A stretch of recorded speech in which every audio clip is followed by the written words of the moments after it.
Калі вы апынуліся ў празе і хочаце пабачыць нешта апроч піва і свінячых руляк, тады дакладна трэба ісці да астранамічнага гадзінніка. Гэта самы стары працуючы гадзіннік у свеце, які адначасова паказвае старачэскі, вавілонскі, сучасны і зорны час. Таксама тут можна пабачыць час усходу і заходу, фазы месяцу і змяняючыся знакі задыяку. Але я не настолькі разумная. Таму, ледзь не схапіўшы панічку ад турыстычных натоўпаў, рушыла на знакаміты Карлавы мост. Тут шмат музыкаў, мастакоў і іншых развагаў, але калі хочацца утульнасці, можна збоку паназіраць за віруючым жыццём.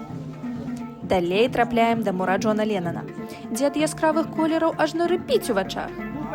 Не абмінуць і пісаючых мужикоў. Гэта таксама візітоўка горада. Яшчэ па дарозе, калі пашанцуе, можна трапіць на здымкі нейкага кастумаванага фільміка.